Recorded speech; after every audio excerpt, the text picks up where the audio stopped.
Hi, welcome to episode 20. So, where are we at now? Well, before we move any further, let me do a quick recap. A quick good. Summary Everybody about likes what we did. recaps. Yes, absolutely.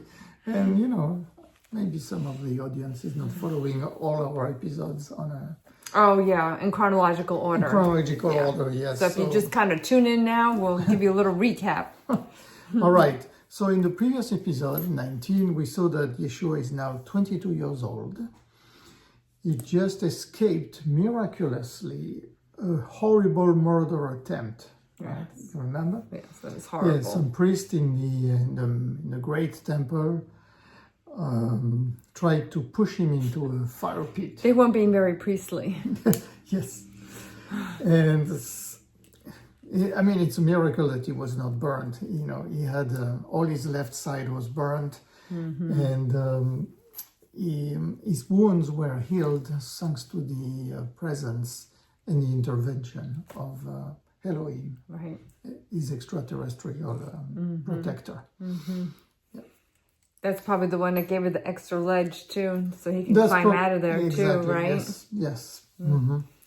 Yeah, so the main reason for this murder attempt is that because Yeshua was openly refusing the Indian caste system. Right. And those priests didn't like that because it was part of their teaching. It was part of the kind of information and knowledge between quotes, that they give to their audience. Man-made knowledge, because it wasn't like their God. Their Vedas or wherever they were getting their scriptures from were telling them, oh, this person is this low. So our Yeshua is thinking, something is wrong, is really wrong in this world. It swings between a desperate call for love and a complete submission to what is atrocious. Right. So this thought is actually a ferment to what Yeshua is about to become, as we will see in the future. He wants to set the heart of the people on fire in order for them to grow. He wants to trigger a lot of people. He wants to trigger definitely. That gets you in trouble when you do that. Yes, especially when you start shaking up, The religious part, institution, right? institution, Established. Yeah. So Yeshua decided that his time in Puri, in the city of Puri, has come to an end, and so now it's time to leave. And for the last time, he's visiting the streets of Yanagar, the ancient name of Puri. He's also touring multiple times the Great Temple, and nobody is trying to murder him again. Thank God. And then he spends a lot of time, of course, on his favorite place, which is the ocean, as he loves to see the waves crashing on the sand and everything. So one morning, he picks his bag and he leaves the city. Huh? So the interesting part is that his master, Lamaas, decides to walk with him. Oh, nice. Yeah. I'm so glad he's going with them. And so both of them are going to be walking to the north to a place called Rajagriha. And over there, Lamaas has a very good friend that he intends to visit for a little while. Okay. So again, for our audience, we will be posting maps showing exactly their journey. How long did it take him to say in the book? Well, it said that, it took them a month to walk from Puri to Rajagriha. Yeah, about a month. Wow. Oh, right. He talks about a moon, which is basically 28 okay. days. Yeah. So over there, the friend is his name is Sushlia. Again, the spelling will be presented to our audience. And this Sushlia is an expert in botanical herbs, ointments, and therapeutic arts. And it's quite interesting because where he lives, Rajagriha, is actually a very fertile place. And there are a lot of numerous rare species which are only growing in that location. Oh, interesting. Yeah, so I guess it's definitely a special place for people who love plants and I want to herbs. go. I love plants. So the walk again, it takes a month, but it is at the same time pleasant and difficult. Difficult because of the extreme heat, as usual, and pleasant because Yeshua and Lamaas can actually exchange and talk about spiritual matters. Oh, okay, that's good. Yeah, it's nice to have somebody like-minded on the trip with you. Oh, yes. So, again, let's remind our audience that Yeshua has been staying with Lamaas for more than 5 years. Yeah, so He stayed they're 5 good years friends. in Puri, Yes. so they know each other pretty well, yeah. Mm-hmm. And also, the presence of Lamaas reminds Yeshua of his old companion, Yoshiram, Oh, right. who died in Kashi, 5 He's a little bit older than 6 him years, and everything, yeah. 6 years ago. And so they finally arrive in Rajagriha, which is a little town surrounded by 7 hills. And it's considered a holy place because of the presence of those 7 hills. Ah, okay. All, presented around this little town. So the nature is very luscious and a lot of species are growing there. And they finally arrive at the home of Sushlia after, finding their way around. And so for the first time, Yeshua meets Sushlia, and he appears to Yeshua to be very kind, but very intellectual. Okay. And is apparently a well of science regarding all the plants, the herbs, the oils, the tincture, and all the ointments and cream you can derive from the plants. And it makes Yeshua think about his training when he was in the Carmel School of Mystery. Oh, okay, they did that training too. Yeah, he was at the age of 6-7 years old. And with Joachim, he was learning about the herbs, the plants, and they were collecting all kind of flowers in the fields, Can you imagine if we still kept doing something like that? What our medicine would look like today, what we would look like today. That would be completely different, yeah. So nice. Yeah, and we would be in such right. Because everything was given to us here. Yeah. Everything we need is here. Yeah. Yeah, so after a while, they spent quite a few days with that Sushlia, and Yeshua realized that Sushlia can only talk about plants and herbs. He has no other interest. One-track mind. Yes, and his knowledge, again, in the words of Yeshua, is becoming tiring and anesthetic. Is he getting bored? Yeah, I guess so. He finds that Sushlia is not emanating any joy, and that everything He's by the about book. This man is all about intellect and the mind. Right. Yeah. Yeah. He hasn't gotten to the heart center yet. Right. So one day during one of the discussions, Yeshua decides to find out, where all this knowledge comes from, because he's really impressed by the amount of knowledge and all the things that man knows, Yes. And it seems to Yeshua that it's almost impossible to acquire such knowledge during a lifetime. Oh, wow. Okay. Yeah. Yeah. So he asked him, Brother Sushlia, I am intrigued. You know so much about plants. So was there a master who taught you everything? And for the first time, Sushlia is very surprised by this question, because nobody has ever asked him that. Yeah. Right. People just assume he was a living encyclopedia. A scholar. A scholar, yeah, Right. a pundit, about plants and herbs. And so he explained to Yeshua what happened to him when he was 15, 16 years old. So one of his passions at this time was to walk in the mountains. And he was captivated by the fragrance of the wildflowers, the herbs, all the things growing in those 7 hills around that little town. And at that time, he didn't know anything about the plants. Okay. And one day, Sushlia fell on a rock and ended up at the bottom of a crevice. Ooh. So,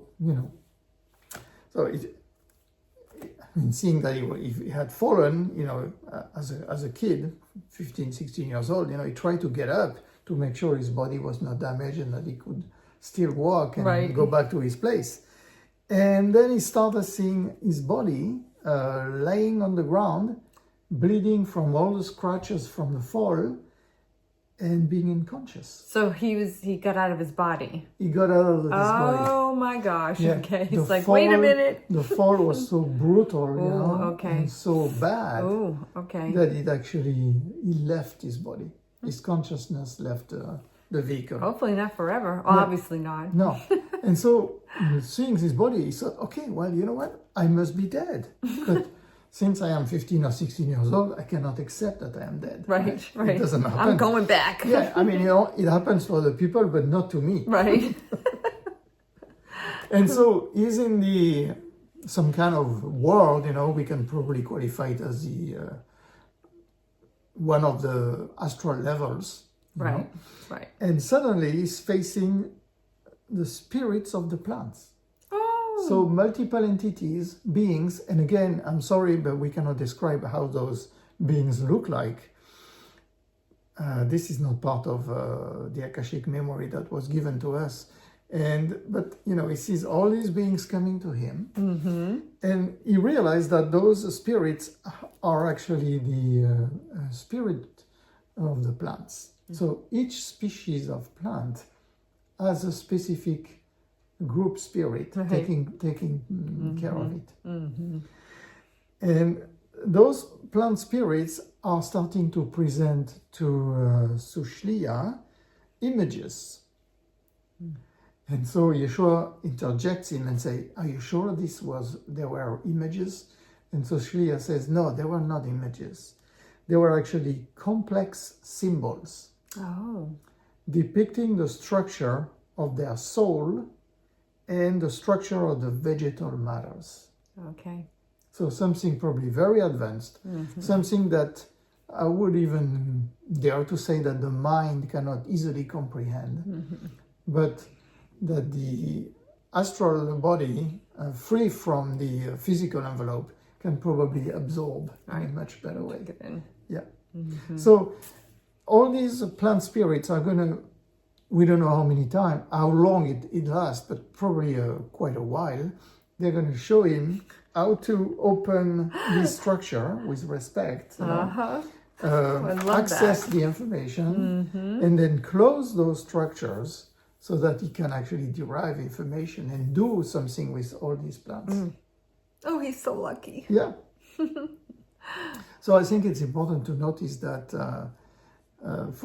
I guess it's the same for people who had near-death experience, but when you are out of your body, your capability to memorize and learn is actually 100 times what you can do, when There's no distractions, right? Well, there is no distraction, but there is also I suspect no barrage of the mind and the intellect, as we know it. Right. Yeah. So it is working a lot better. And we have to realize that most of the knowledge that the man has acquired was during that fall when he has those visits. Oh, was. Okay. Yeah. Okay. So interesting. So at the end, Sushliya, finally re-enters his body and gets up painfully, and goes back to his home to lick his wound. So after that episode, at the age of 17 or 18 years old, the plants and the herbs have become entirely his only passion. It's focusing he lives only for that, yes. Oh. And he's telling Yeshua also that sometimes at night, during his sleep, other plant spirits are coming to visit him and they are showing him other complex structures, Right. So, and because of that, Sushliya never stopped learning about the plants. Well, that's why he's so hyper-focused. Right, exactly, right. Yeah. I think... So, overall, Lamaas and Yeshua are gonna stay in Rajagriha for about 2 months with that gentleman, that plant specialist. And then after a while, Yeshua probably gets tired of all these plants and he decides to continue his journey to the north. Right.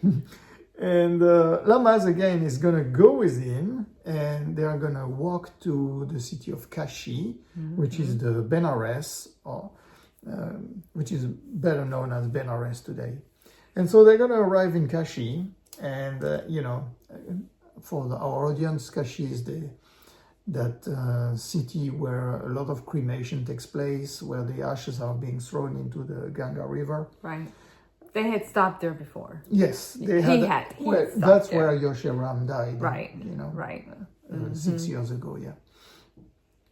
And so they drop some flowers, as an offering in the Ganga River, and Yeshua tries to find the grave of his old friend Yoshe Ram, and so he walks back to the place where they used to live, because they come and I think they spent about a year and a half in Kashi or something like that, overall. So, and the small shed where they were living still exists, and it is being used by a person who is working in the field. So the shed is actually filled with equipment to tend the fields and everything. Yeah.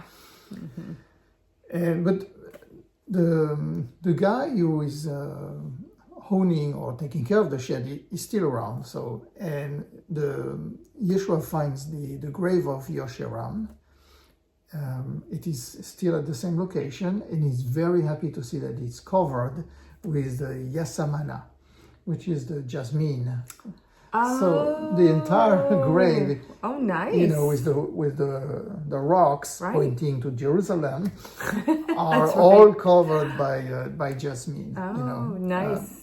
Basically, well, somebody was taking care of it. Yeah, exactly, providing a very nice fragrance. And so Yeshua is very happy, and it brings a lot of warmth into his heart. And the resident of the shell tells Yeshua that this is the samadhi of Yoshe. So the samadhi, I know it has a different meaning for people, but samadhi also means the grave in ancient Hindu. Okay, which is like samadhi. Is yeah, samadhi? it's okay, samadhi. Samadhi. Okay. Yeah, I'm sorry for the. That's okay. No, I'm just. And he called him Yoshe, and he said, "Oh, you know that Yoshe was very famous. He was very young, and he was healing people from leprosy." Oh. So Yeshua and Lamaas are just laughing when they hear that, and I guess this is how legends are born. That's right. There was a confusion between Yoshe Ram and Yeshua. Think about that confusion, right? And how much has been written, and who knows how confused things are. But anyway. Exactly. I think it's a perfect example. Yeah. It really is. But Jesus Yeshua being so humble. Didn't try to correct it. He said, okay. So that was Yoshe, very young guy who used to So heal. maybe that's why there's not much writing about Yeshua being there, right? Because they thought, it was Yoshe. It was Yoshe. Oh my goodness. After a few days, Yeshua and Lamaas are finally saying farewell to each other. And of course, you can expect it's very emotional for both of them. They have been together for 5.5, almost 6 years. Right. So that's a long time. And Lamaas advised Yeshua to walk to a place called Lumbini, which is in the northern part, almost at the border of Nepal. Okay. And again, we will provide a map to show exactly, what we are talking about. And Lumbini is famous because it's supposedly the place of birth of the Lord Gautama. Oh, okay. Yeah. So this information is being, there are some scholars today who are saying, Lord Gautama was not born in Lumbini, but anyway, 2,000 years ago, people believed that Lord Gautama was born in Lumbini, and I guess they probably had more clues than we do today. Yeah, I'm sure. Yeah. And so Yeshua again, starts walking to Lumbini, and he finally arrives in a small village, and he sees a lot of pilgrims. Again, we can expect that to be a pilgrimage place because, this is the birthplace of Lord Gautama, which is essential in the culture and the spirituality of Hindu people. And there is in the middle of the village, there is a tall stone column. And that stone column was erected by the Emperor Asoka to commemorate the birth of Buddha Gautama. Oh, okay. So, I don't want to do anything, say anything negative about the current pundits who are studying that, but if the Emperor Asoka 2,000 years ago erected that... Took the time, had somebody make it, put it right. there. Maybe there was some good reason for it wasn't a figment of his imagination, right? Yeah. And the column is about 6 meters high, about 20 feet, and we will post again pictures of it. Yeah, okay, big. It's still not little. It's still standing up today. For that's a lot of effort for it not to be true. Mm-hmm. Okay. So at one point, Yeshua is trying to touch the column, but the pilgrims violently are preventing him from doing so. Apparently, this is sacrilege. You cannot touch the column. So instead, Yeshua decides to spend the night under a tree, which is about 50 feet away from the column.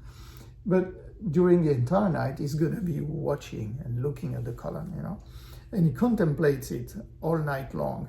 But he does not feel anything specific about it, besides a very strong inner peace. Okay. When you think about, this is exactly what Lord Gautama was teaching his disciples, finding inner peace inside yourself. Right.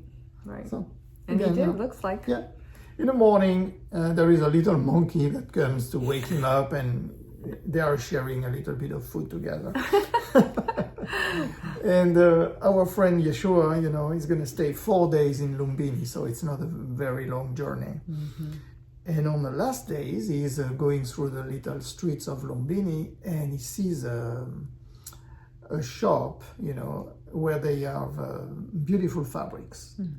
And he sees the beautiful white linen fabric, and he decides, this is now time for me to get rid of that yellow-orange robe. Need a change. And he's actually exchanging his bronze bowl that he used to eat, right? That's a bowl he was using every day to eat. And that was a gift from Yosharam from a long time ago. You're right. So he's going to give that bowl as a payment for the robe, which will be done custom made for him. Oh, nice. Yeah. Okay. And so, Yeshua, now elegant with his new white linen robe, is leaving the little village of Lumbini, and he's walking to his next destination. Oh, my goodness. Yeah. Okay. Nice. And as we will see in the future, Yeshua is always impeccable. He likes to be dressed impeccably. He likes his clothes to be perfectly clean. His beard is always, cut perfectly. His hair combed and everything. Right. He's not at all he's not a Baba Cool or hippie or anything like that. Well, he's honoring his temple. Yes, definitely honoring his physical temple, in the best possible way. And we will see that in the future episodes, but people are always surprised that his robe is immaculate. Yeah, because he's walking for miles and miles he's and walking miles. Around, he's talking to all kind of people, he's sitting, in different places, but somehow his robe is always immaculate. Oh, nice. So we will talk about that. Yeah, it's a little magical. So that's it for this episode. We wanted to keep it short. The next episodes will have a lot of information, and we will have to get into a lot of depth. Nice. Wonderful. Well, thank you. And thank you so much for joining us, and look forward to seeing you again.